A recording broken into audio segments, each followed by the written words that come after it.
Hey les bambing, j'espère que vous allez bien, en tout cas moi ça va nickel. On se retrouve aujourd'hui pour une nouvelle vidéo sur la Première Ligue, la 21e journée avec 10 matchs analysés comme d'habitude entre le 14 et le 16 janvier. Brentford contre Manchester City, West Ham contre Fulham, Chelsea contre Bournemouth, Nottingham contre Liverpool, Everton contre Aston Villa, Leicester contre Crystal Palace, Newcastle contre Wolverhampton, également Arsenal contre Tottenham, également Ipswich contre Brighton et Manchester United contre Southampton. Voilà, n'oubliez pas de venir nous rejoindre sur le site VIP et les réseaux sociaux, tout est à l'écran et en description. N'hésitez surtout pas à mettre vos pronostics, vos critiques positives ou négatives, votre petit pouce qui va bien pour faire monter la vidéo le plus haut possible. Et n'oubliez surtout pas de rejoindre la communauté qui a dépassé les 19 100 abonnés. Merci encore. On jette un coup d'œil au classement où Liverpool est en tête avec 46 points, mais un match en retard sur le second Arsenal qui a 40 unités. Le troisième est Nottingham Forest qui a égalité avec Arsenal. Le quatrième, c'est Chelsea avec 36 unités, donc 10 points de retard sur le premier. Et cinquième, Newcastle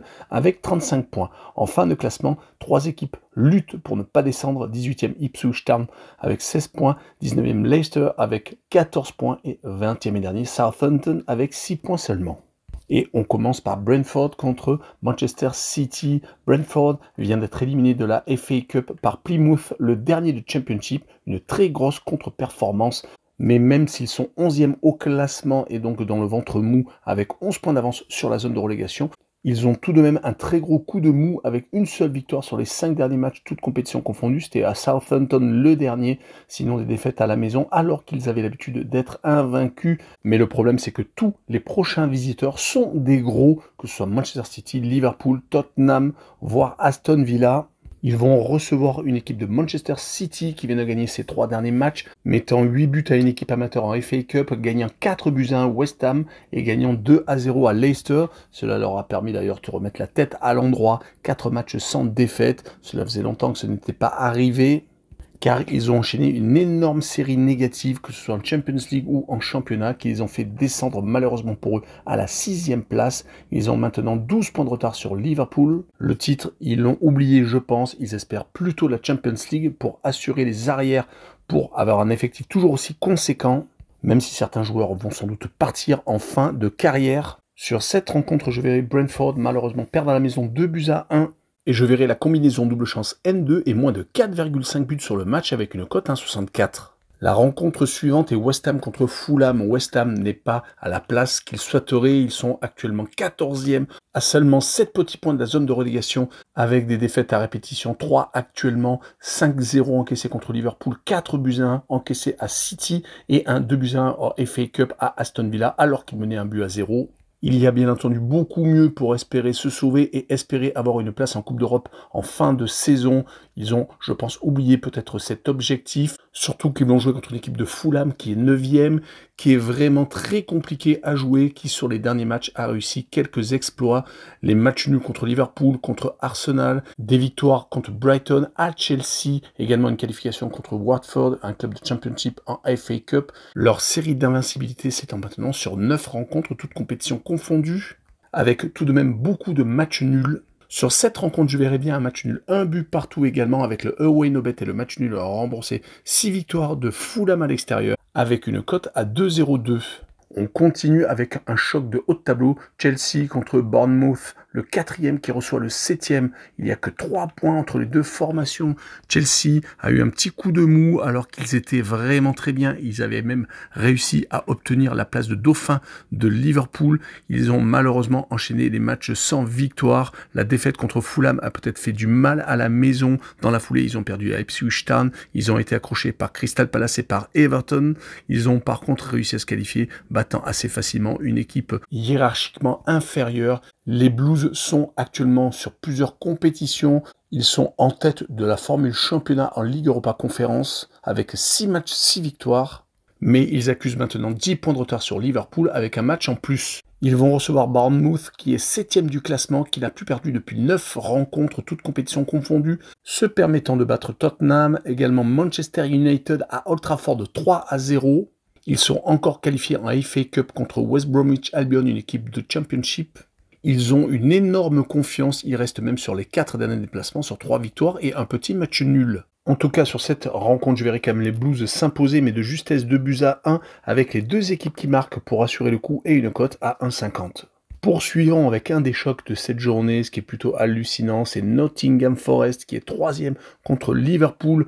Nottingham est la seule équipe à avoir battu les Reds en championnat. Et quand on voit les 7 derniers résultats de cette équipe, on s'aperçoit peut-être que Nottingham n'est pas une surprise. 7 victoires consécutives, avec surtout 5 clean sheets consécutifs contre Luton Town en FA Cup, contre Wolverhampton, contre Everton, également Tottenham et également Brentford. On n'oubliera pas le gros succès à Manchester United. Il reste quand même perfectible. N'oublions pas qu'ils ont tout de même perdu 2 fois déjà à la maison contre Fulham et Newcastle. Du côté des Reds, ils viennent de se qualifier assez facilement contre Accrington en FA Cup, un club qui est largement au-dessous d'eux, se reprenant après une des très rares défaites de cette saison contre Tottenham en demi-finale aller de League Cup. Ils auront bien entendu une demi-finale retour pour se rattraper. Attention tout de même, car avec le match nul concédé à la maison contre Manchester United, ils n'avaient pas gagné depuis 2 rencontres, donc ce succès contre une équipe de League 2 leur permet de se remettre à la tête à l'endroit. N'oublions pas quand même que Liverpool a été accroché plusieurs fois en Première Ligue, contre les Red Devils, contre les Cottagers, contre les Magpies, et également contre les Gunners. Donc, comme je vous l'ai dit, la seule équipe qui les a battus, c'est Nottingham Forest. Sur cette rencontre, je verrai bien un match nul, un but partout. Et je verrai encore les deux équipes qui marquent avec une cote à 1,68. Et on poursuit avec Everton contre Aston Villa, le 16e qui accueille le 8e. Il y a déjà 15 points d'écart entre les deux équipes. Les Toffees viennent de passer un tour de plus en FA Cup, éliminant Peterborough. Cela leur a permis de stopper une série beaucoup trop négative, ce qui les fait malheureusement plonger au classement. Ils ne sont qu'à un point de la zone de relégation, mais les 2 défaites consécutives contre Nottingham et contre Bournemouth leur ont fait énormément de mal, surtout qu'ils restaient sur des résultats ultra positifs, des matchs nuls contre City, contre Chelsea, contre Arsenal, où la défense semblait plutôt solide, mais malheureusement tout s'est effondré une fois de plus, surtout qu'ils vont entrer une équipe d'Aston Villa qui est en train de se refaire une santé, avec 2 victoires consécutives contre Leicester et également contre West Ham. Leur bilan est plutôt intéressant sur les 5 dernières rencontres, toutes compétitions confondues, mais c'est une équipe tout de même qui est 8e, qui ne gagne quasiment jamais à l'extérieur. Sur les 7 derniers déplacements, toutes compétitions confondues, ils n'ont gagné qu'une seule fois, c'était à l'extérieur à Leipzig, sinon ils ont concédé 6 revers tout de même. Mais sur ce match-là, je verrais bien un 0-0 avec le away no bet et le match nul rembourser ses victoires de Aston Villa à l'extérieur et une cote à 1,82.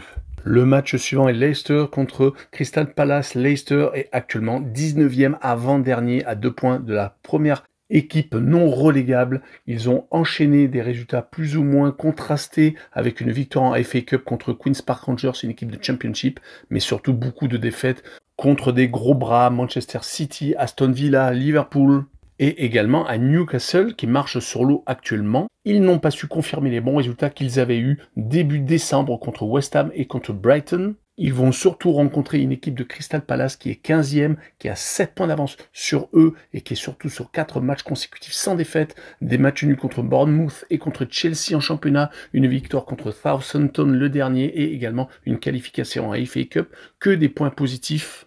Surtout que quand on regarde les 5 derniers déplacements, on s'aperçoit que Crystal Palace a fait match nul contre Aston Villa, a battu Ipswich Town et Brighton à l'extérieur. Donc, une seule défaite, c'était en League Cup contre Arsenal, mais c'était seulement 3-2. Et donc, ce match nul contre l'équipe qui est 7e du classement. Sur ce match-là, je verrai une victoire 1-0 de Crystal Palace. Et je verrai la combinaison double chance N2 et moins de 3,5 buts sur le match avec une cote à 1,84. On continue avec Newcastle contre Wolverhampton. Newcastle est 5e et continue sa folle remontée. Il ne s'arrête plus, 8e victoire consécutive, toutes compétitions confondues. Ils ont eu le scalp d'équipes en difficulté, Leicester, Brentford, Ipswich Town, que ce soit en League Cup ou en championnat, mais également des gros bras comme Aston Villa, Manchester United, Tottenham et Arsenal. Ils se sont en plus qualifiés en FA Cup contre une équipe inférieure hiérarchiquement. Ils ne se retrouvent donc plus qu'à 1 point de la Champions League et de Chelsea, mais ils vont jouer contre Wolverhampton, qui est une équipe qui est en train de se battre pour ne pas descendre, qui est à égalité avec Ipswich Town, qui est 18e. Ils viennent de gagner à Bristol City en FA Cup. Ils viennent surtout de prendre 7 points sur les 12 derniers possibles, une seule défaite sur les 4 derniers matchs. C'était contre Nottingham, l'équipe qui est actuellement 3e. Sinon, ils ont réussi à accrocher Tottenham et à battre Leicester et Manchester United. Mais sur cette rencontre, je verrai une victoire assez facile de Newcastle 3-1 Et je verrai les Magpies marquer le plus de 2 buts sur le match avec une cote à 1,57. On continue avec un des plus gros derbys de Première Ligue, Arsenal contre Tottenham. Les Gunners sont actuellement seconds à 6 points du premier, mais avec un match en plus.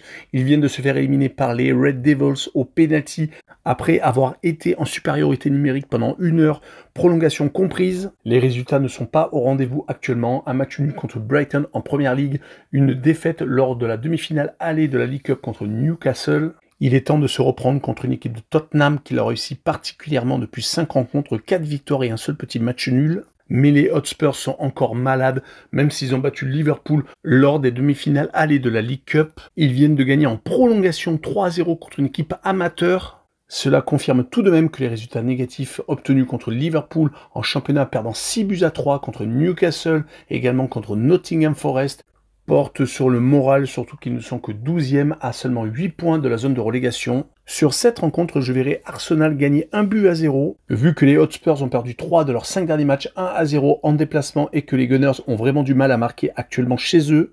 Je verrai également le moins de 3,5 buts sur le match avec une cote 1,74. Le match suivant est Ipswich contre Brighton, une belle rencontre en perspective entre le 18e et premier relégable et Brighton qui est 10e. J'insiste sur le fait que ce sera une belle affiche car Ipswich Town est une équipe qui joue même si elle est mal classée. Rappelons leur dernier résultat, une victoire contre Chelsea 2-0 et un match nul à Fulham, une équipe qui est dans le top 9.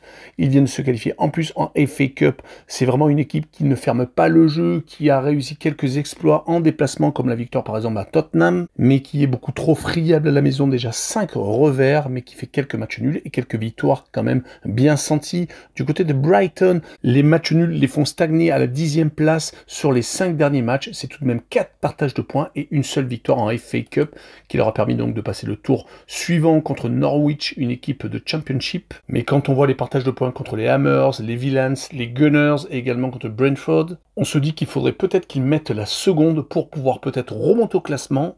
En tout cas, c'est une équipe qui sait marquer des buts et sur cette rencontre, je verrai quand même un match nul, un but partout avec le away no bet et le match nul remboursé, ces victoires de Brighton à l'extérieur et une cote à 1,81. Et on finira avec Manchester United contre Southampton. Peut-être qu'Amorim est en train de trouver la bonne solution. Ils viennent de sortir de matchs très aboutis contre Liverpool et également contre les Gunners. Dans un match qui semblait perdu à l'avance contre le leader, ils ont réussi à accrocher le 2 buts partout. Et également un match où ils semblaient éliminés avant la rencontre. Ils ont sorti au penalty les Gunners. Cela faisait suite à quelques matchs malheureusement perdus contre Bournemouth, Wolverhampton et également contre les Magpies. Ou alors comme l'exploit à City où ils se sont imposés 2-1 en fin de rencontre. C'est donc, comme vous l'aurez compris, une équipe très irrégulière qui est actuellement 13e du championnat à 7 points du relégable. Ils vont jouer contre une équipe de Southampton qui est dernière, qui vient de se qualifier contre Swansea, une équipe de Championship en FA Cup, mais qui est restée sur 3 défaites consécutives avec tout de même 8 buts encaissés contre West Ham, Crystal Palace et Brentford. Sur cette rencontre, je verrai quand même les Red Devils s'imposer, mais seulement 2-0. Et je verrai Manchester United avec un handicap de -1, donc s'il y a pile un point d'écart, la cote est remboursée avec une cote à 1,42. Voilà, on en a fini avec cette vidéo. N'hésitez pas à venir nous rejoindre. Tchou les bambing!